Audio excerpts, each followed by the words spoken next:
过还好，阿爷应该不会再忘记我了。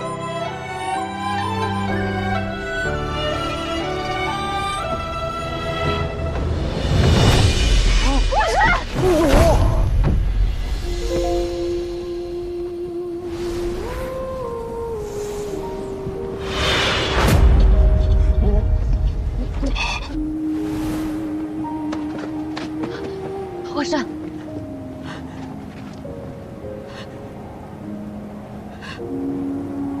皇上，佩仪，你太傻了，为什么要这样做？因为这样的话，就没有人能再逼我做我不想做的事了。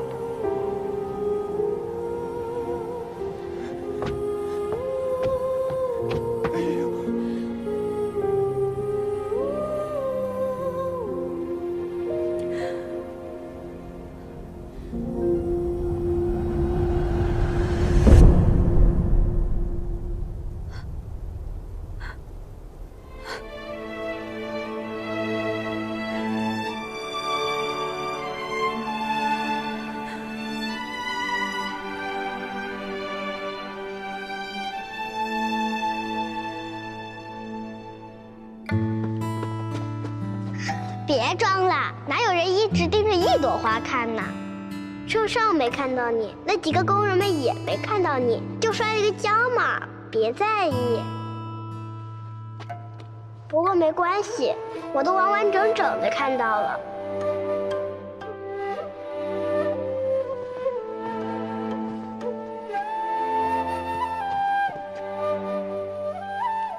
圣上让我送你的。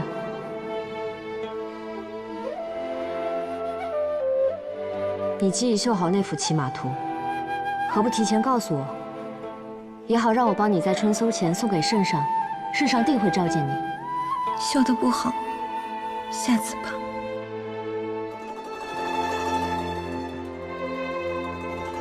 这对金钏最为漂亮，你我各一颗。希望有朝一日，我们还能再相见。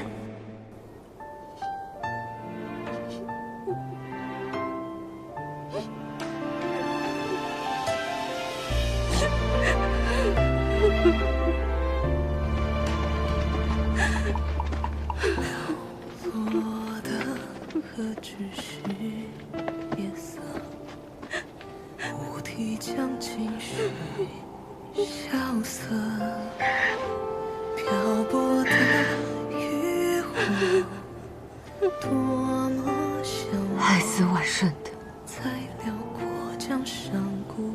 林宁算是一个，崔曼殊算一个，我算一个，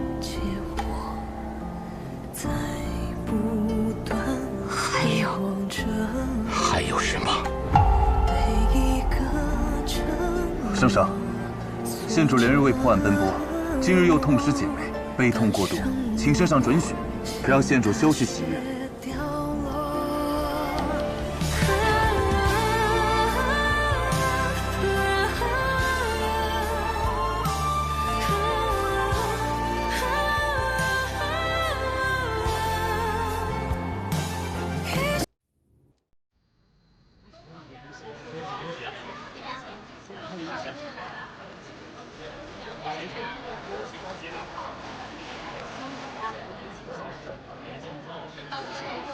一拜天庆，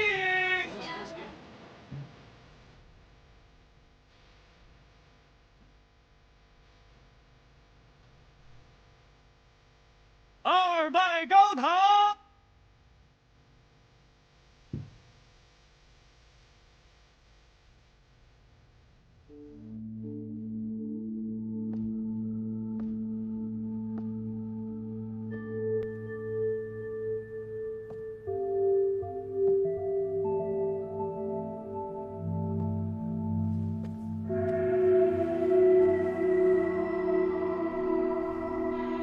从今日起，你便是我的妻了。你放心，我董某此生绝不负你。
怎么是你？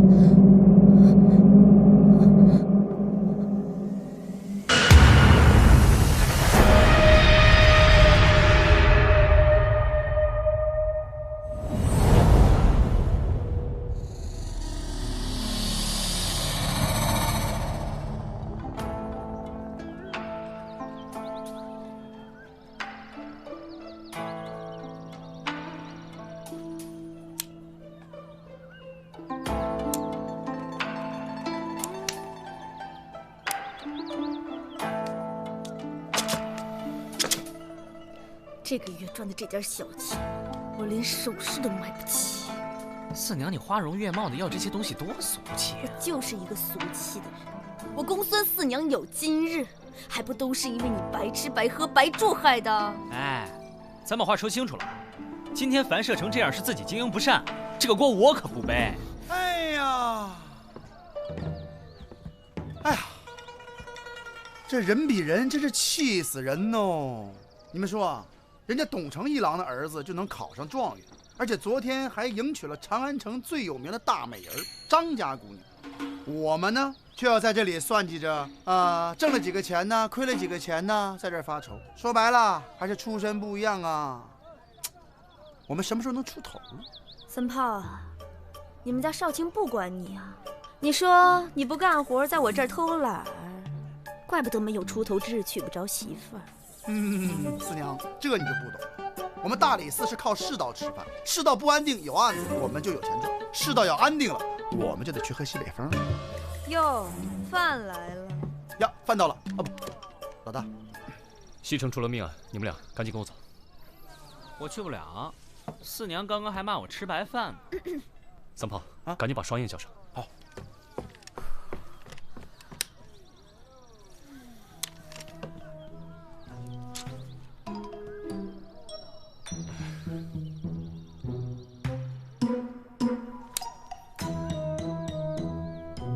现在世道安定，那你的意思就是没钱给了呗？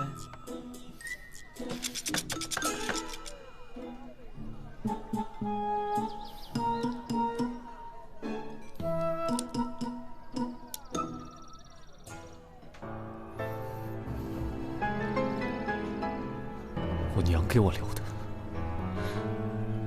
等我有钱我。给我带上。这可是李少卿他娘让他交给新娘子的。哎，办案顺利哦！谢谢李少卿。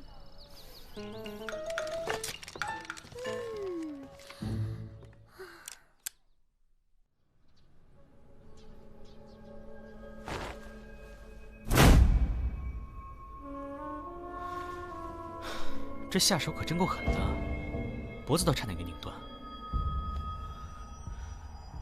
你就是新郎？什么时候发现的？今天早上，我回房之后发现的。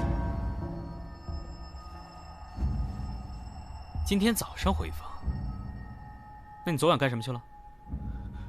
昨日宴请司礼，不免多喝了几杯，不胜酒力，就在前厅睡着了。今早醒来，本想跟小倩赔罪，没想到他竟然……谁能证明你昨晚没回房？这父母早早睡下了，我送走宾客回到前厅，就睡着了。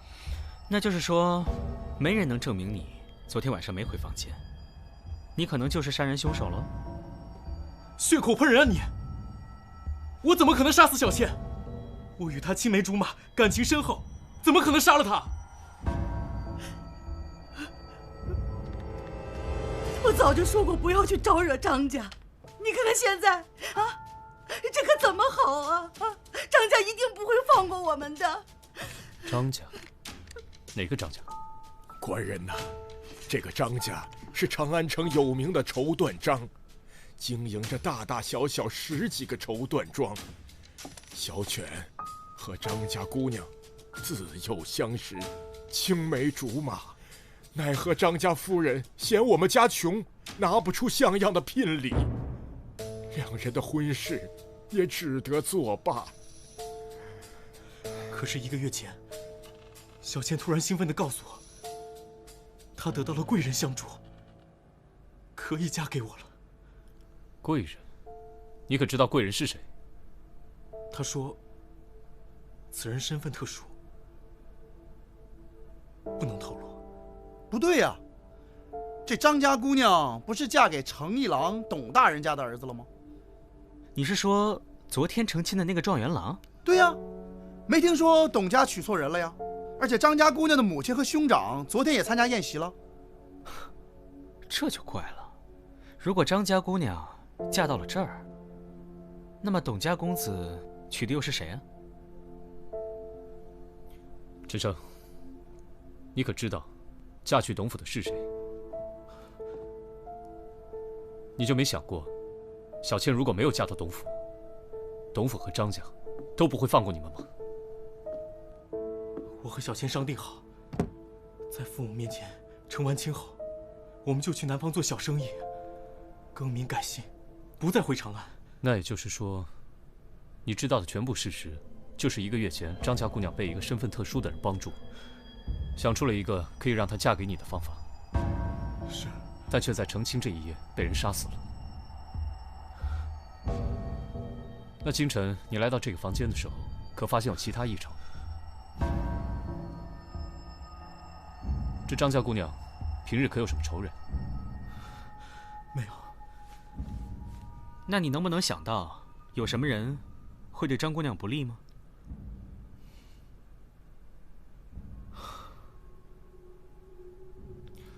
来人，把她带回大理寺收押。官人呐，官人饶命啊！官人，小儿冤枉啊！老人，您放心，只是审问，不是定罪，我们不会冤枉一个好人的。老人家，还劳烦您，这屋里的东西先别动，也许我们还有用。尸体呢？来晚了你，要你管。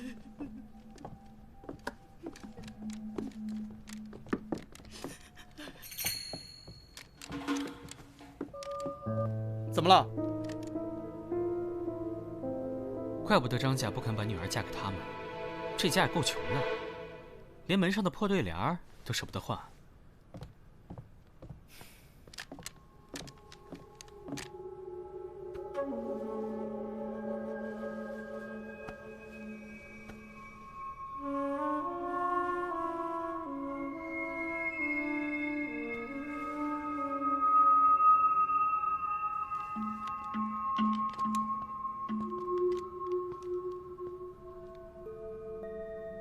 我说，咱们不去查案，跑这儿来干嘛呀？你傻呀！既然张家姑娘已经死了，那嫁进董府的是谁呢？嫁进董府的是谁呢？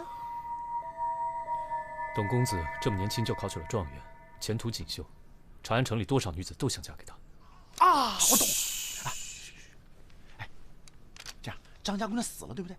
取而代之的，就以后可以过上好日子呗，对吧？哎呀，可这都是咱们猜测的呀。人董家凭什么交出新娘子啊？这就要看咱们李少卿有多大面子了。哎！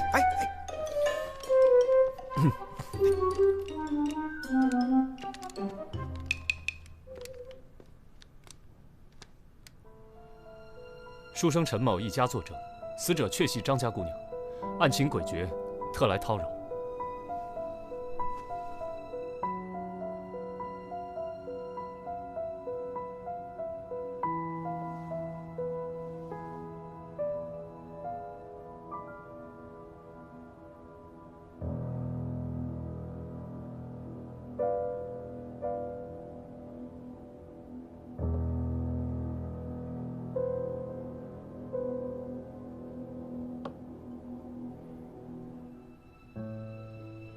既然李少卿质疑我家媳妇儿的身份，本官已派人让犬子带媳妇儿过来请安，让少卿一辨真假。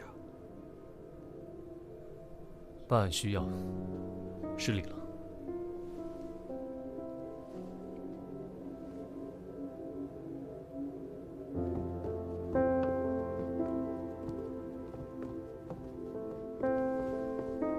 父亲，果然是个大美人呢。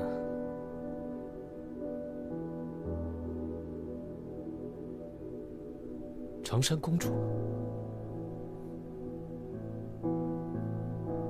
公主？哪儿来的公主？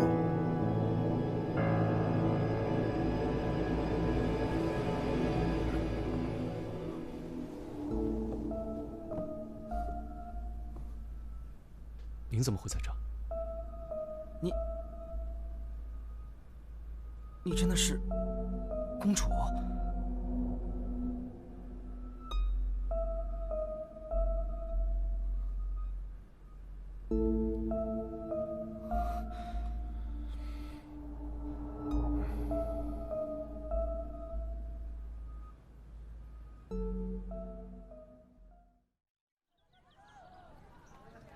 你说什么？公主？可不是嘛！要不是我老大发现，那董家还以为娶的是张家姑娘呢。所以说，这父母之命，媒妁之言，真是害死人呐！成亲前两方连面都没见过，成亲后连娶错了媳妇儿都不知道。这公主如果想结婚的话，直接去求陛下赐婚不就行了吗？为什么非要偷摸顶着张家姑娘的名儿去嫁人呢？这就得问李治了，他人呢？陪着董家父子进宫请罪去了。验完了，死亡时间大概是在昨夜的酉时到戌时之间。张家姑娘确实是被勒死的，而且反抗得很激烈，感觉手指甲都已经抠进凶犯的手里面了。哎呀，染得那么好看的指甲，真替她可惜啊！哎，我一直不懂你们女孩为什么非要染指甲呢？自自然然多好看。你懂什么？那张姑娘的指甲染的是少见的嫩粉色，听说只有宫里才能培育出那么粉嫩的凤仙花。这张姑娘又不是宫里的女人，她为何会有宫中的粉色凤仙花呢？这还用问？当然是公主给她的。哟，回来啦！陛下有没有封你的功啊？没治罪就不错了。你没问问陛下，公主为什么要顶着别人的名字嫁人呢？陛下本来有让公主去西域和亲的打算，但公主不从，陛下也就迟迟未下定论。公主应该是害怕夜长梦多，索性先下手为强，嫁给一个朝中的青年才俊。这个办法未必稳妥。如果陛下真要让她和亲，大可下旨让她改嫁。所以他才想要顶替张姑娘之名嫁进董府啊。要不是被李治发现的话，她现在还在董府做夫人呢。萨摩，有件事需要你帮我查一下。陛下为了安抚朝堂，就大度地赏了董府，算是补了公主的嫁妆。但是他也怀疑是公主杀人，对不对？除了新郎之外，最有嫌疑的就是公主了。但碍于皇家颜面，这事儿还得悄悄调查。如果真的查出来公主是凶手，那陛下打算怎么处置啊？其他我们管不了，我们只管查案。我们只管收钱。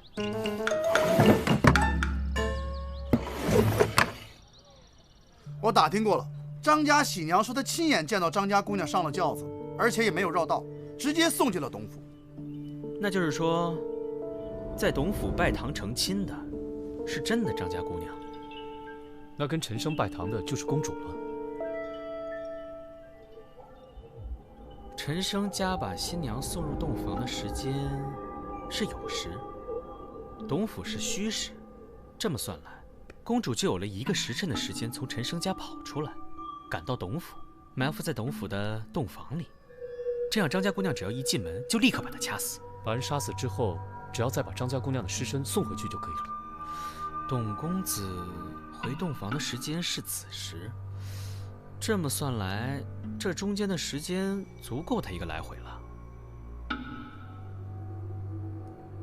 这公主折腾这么一晚上，你们想想啊，这公主这么娇弱的身板，这一晚上这么折腾，不太现实吧？李家人是靠娇弱取得天下的吗？那我们现在就要去找公主杀人的证据。我记得双月说过，张家姑娘死的时候好一顿挣扎，连指甲都劈了。如果凶手真是公主的话，在公主身上一定会留下什么伤痕。那谁能看到这公主身上有没有疤呢？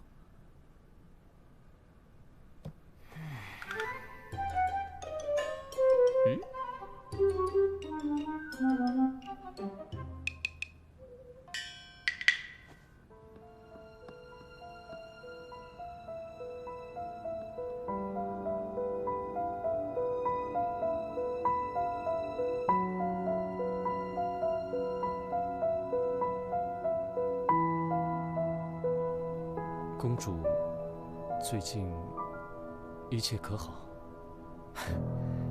公主一切安好，还请李少卿放心。张家姑娘被杀之事，你们告诉公主了吗？啊，怕公主担心，不曾告知。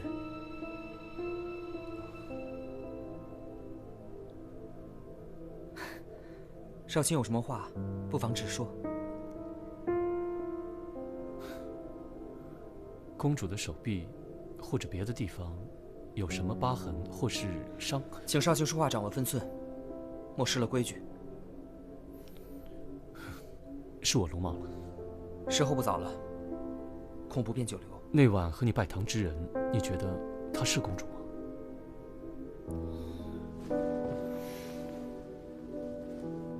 我可以准确地告诉你，那晚与我拜堂之人，的确是公主。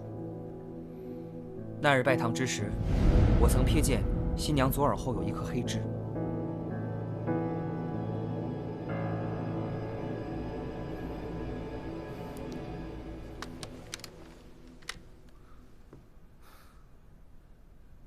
我明白了，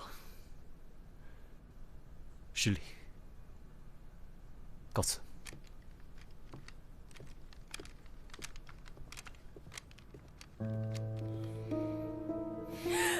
女儿，你死得好冤呐！不能进去，不能进去啊！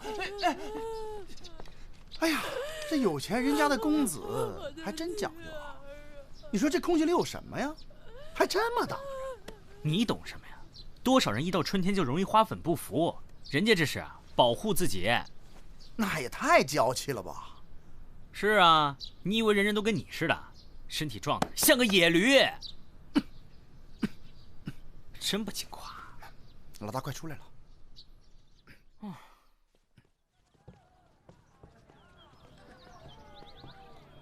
哎，子苏，你终于来了。先帮我画张图，图中要标明张家、陈升家、董家，还有皇宫。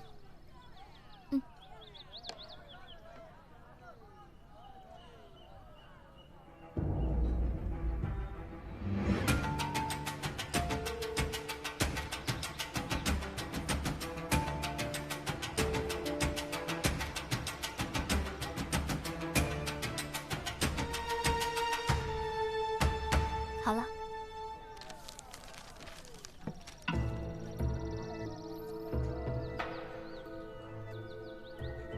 我想过了，本来要去书生陈生家的公主，最后却被抬到了董家；而本来要去董家的张家姑娘，最后却去了陈生家。也就只有一种可能，公主跟张家姑娘在中途被人调了包。我明白了，应该是两人在中途后换了喜轿，才使得张家姑娘到了书生陈生家，而公主到了董府。没错。而这两个人能够碰头的地方，只有这里。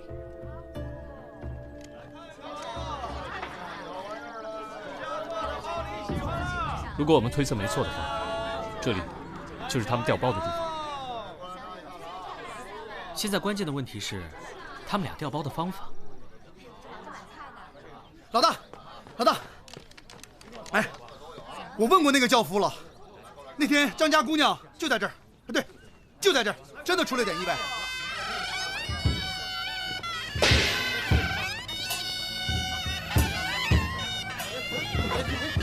你们怎么回事啊？也不怕摔了新娘子？对不住，对不住啊！得了得了，咱们快走吧，别耽误了时辰。你的意思是说，当时两家的轿子紧紧挨在了一起？那轿夫是这么说的：当时两边的迎亲队伍走得快，撞得急，而且两边都没站住，轿子落地的时候紧挨着。那轿夫还说，这两个轿子长得十分相像，要不是喜娘跟着的话，那个张家姑娘真不知道在哪个轿子。两个轿子长得一样，难道是公主故意制造了事故，好让两方迎亲队认错轿子，再将他们带错目的地？不可能，有喜娘跟着，就算轿夫不认得的话，喜娘认得。公主好不容易从宫里逃出来，哪会用这么不靠谱的方法？我觉得人互换的可能性比较大。你是说，这两个新娘从轿子上下来，再换到对方的轿子上，会被多少人看见？哎，你干嘛去？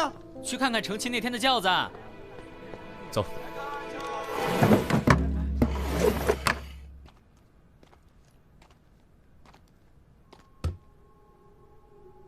三炮，你说当时那两家的轿子是紧靠在一起，是前后靠呢，还是左右靠？左右靠。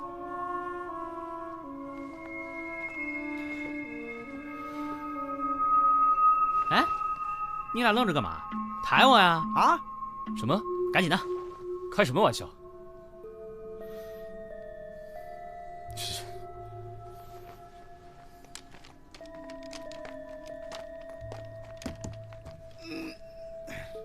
你以后少吃点行不行？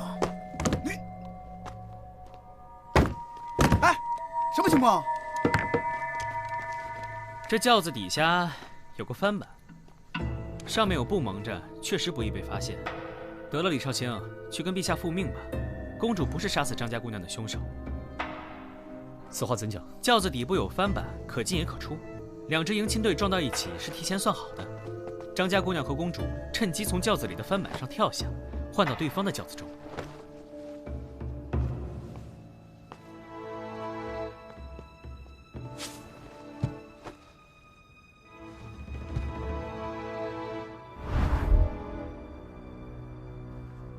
李少卿，你们果然在这里。董公子，你怎么知道我们在这儿？公主得知你们上门造访，就追着我问到底发生了什么。我就将张家姑娘被杀的事告诉了她。她说你们一定会来这里，所以让我来找你们。公主找我们有什么事？这我也不知道。还请各位移步府上，让公主亲自跟大家说吧，请。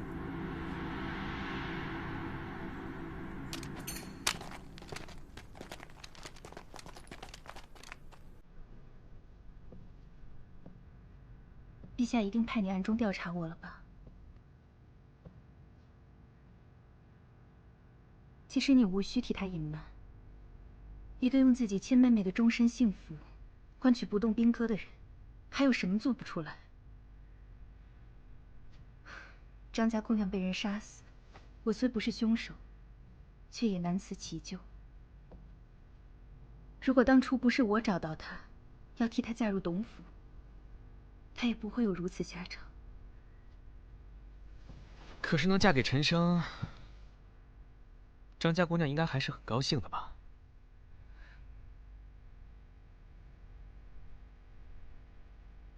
从陛下暗示我要去和亲，我就开始暗中派人打听长安城中近日要娶亲的青年才俊。在得知张家姑娘正为无法嫁给一个姓陈的穷书生而苦恼时，我便召她进了宫。我替你嫁进董府，让你和陈生更名改姓，远走高飞。作为交换条件，我准备了一些金银首饰，就当是给你的陪嫁吧。多谢公主。陪嫁？您给了多少？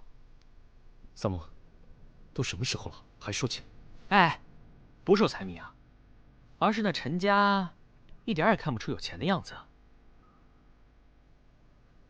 或许是张姑娘想在成亲之后再把钱拿给他。照你这么说的话，那应该在张家姑娘嫁过去的时候，这些金银首饰就随她一起带过去了。可是我们去查看现场的时候，别说金银首饰了，就算是一个多余的铜钱，我看也拿不出吧。那这金银首饰又去哪儿了呢？公子，不好了，张家的母子俩又来闹上了。让他们在偏厅等着。是。他们来闹什么？还不是说我们害死了他女儿，让我们赔钱。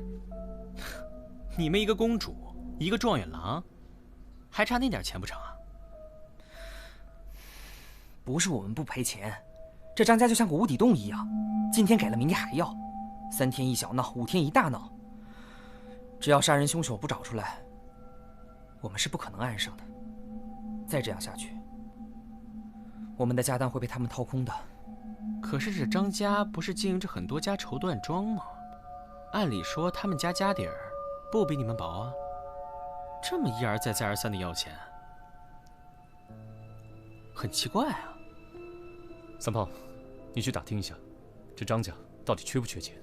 啊，之前打探过了，这张家的绸缎庄啊，虽然生意很好，但是耐不住有个病殃殃的张公子是个败家子儿。这张公子嗜赌如命，现在这个绸缎庄还在赌场压着呢，绸缎庄的收益直接入赌场的账，抵他的赌债。所以他们才要趁机讹你们。我说呢，当初父亲给了张家一大笔聘礼，想必也拿去还了赌债。这个张家的公子是个赌徒？对啊，我刚才说的很明白了，你是不是傻？我突然想到一些事情，你们等我一下，我马上回来。哎，记住，把张家母子拖住。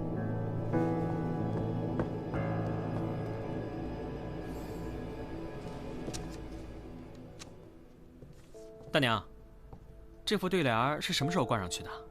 去年挂的，不过成亲那日，生儿为了显得新鲜，还在上面重新描了一遍字呢。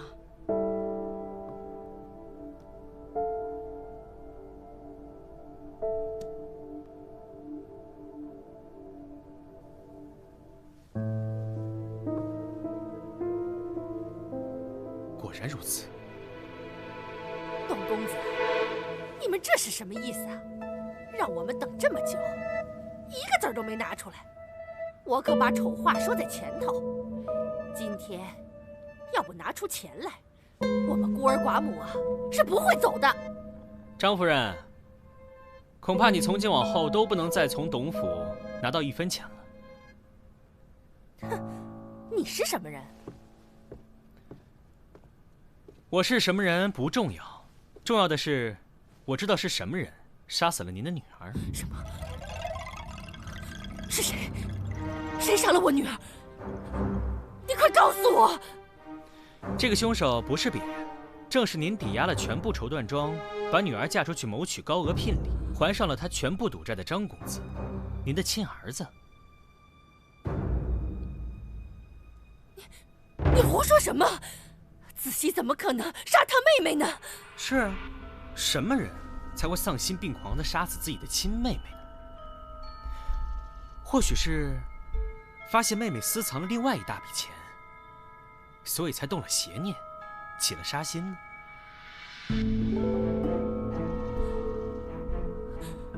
儿啊，你倒是说句话呀，别由着他往你身上泼脏水啊！说我杀人，你有什么证据吗？我第一次到陈家的时候就觉得奇怪，好歹是娶亲啊，就算再穷，没钱换一副新的对联，那应该把上面的字翻翻新。可你猜怎么着？陈家的对联不但没有翻新，就连上面的字都剥落了。为什么？你说这些，跟我有什么关系？当然有关系了。你猜，那副对联上剥落的是什么字？陈家大门我就没进去过，怎么可能知道？少的字是书，弱冠弄柔汉，着落观群书的书。我问过陈家父母，陈生在成亲当日重新翻新了对联，那个字根本不可能剥落。那又是谁把这个字揭掉了呢？谁那么无聊，要去揭一个对联的字？是啊，谁呢？我猜会不会是书和书同音？有的人大概见不得书，那又是什么人最怕书呢？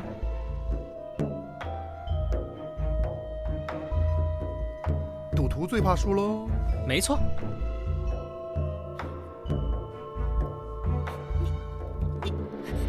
你说的这些都只是推断。要证据啊？当然有。我听说张公子最怕接触到花粉之类的东西，所以到了春天就会穿得严严实实。按理说，您的身上近日应该不太可能有外伤。张姑娘死的那晚，曾经对着掐死她的凶手拼命挣扎过。可否请您露出手臂？如果没有伤疤的话，我立刻向您赔罪。就算我手上有伤又怎么样？难道我就不能是因为别的事而受的伤吗？这根本就不可能成为证据。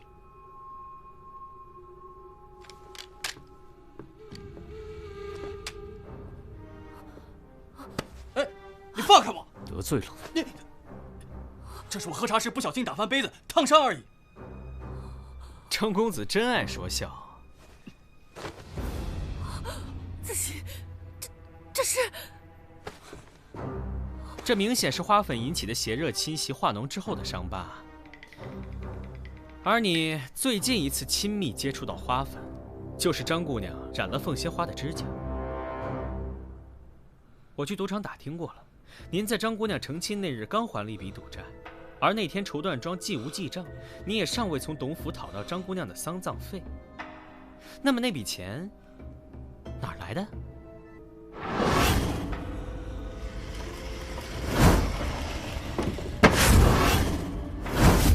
这根本就不能怪我，都怪他自己，一心只想跟着那个窝囊废远走高飞。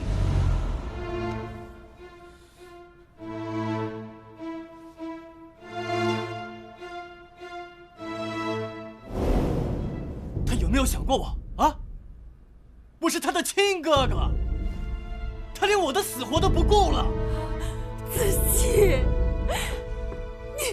我早就发现他情绪异常，所以我这2天一直跟着他，我跟着他。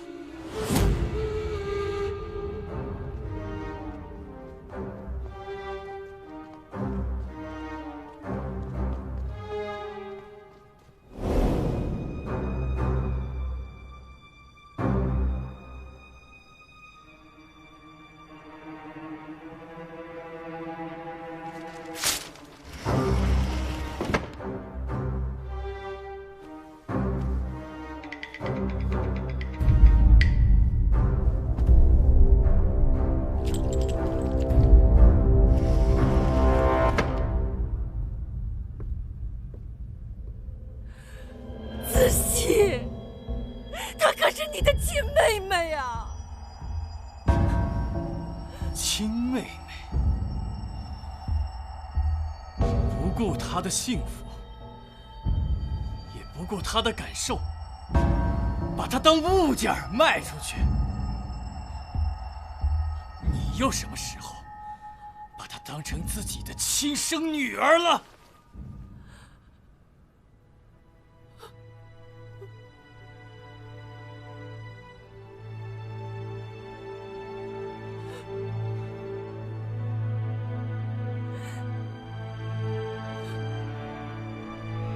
三炮，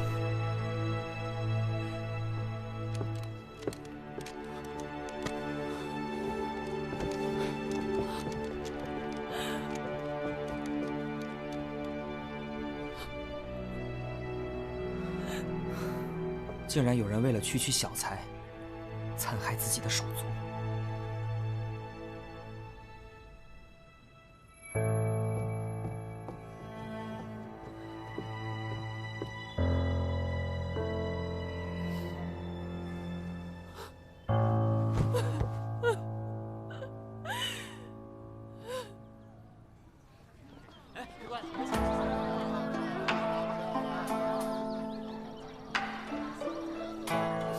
又在偷懒呢？吓死我了！我刚做梦吃烧鸡呢。又想躲着不干活啊？我说4年啊，我刚眯一会儿就被你骂，我都不想干了，怎么了？啊，给你干活你又发不出工钱来，我何必苦着自己啊？翅膀硬了啊？那我告诉你，你在这儿待1天，我就得用你1天。有种你走啊！想走那天自然会走的。怂了是吧？少给我在这儿装蒜！地擦了，碗洗了。地擦了，碗洗了，擦地洗碗，我还不如要饭去呢。我听说东边新开了个赌房，是吗？前天老王狠赚了一笔。行行好，省点吧。走，赶紧去看看，咱们去这东西哪值这么多钱？要不这样，我拿2个不算。哎，程强，抓住他！抓住他！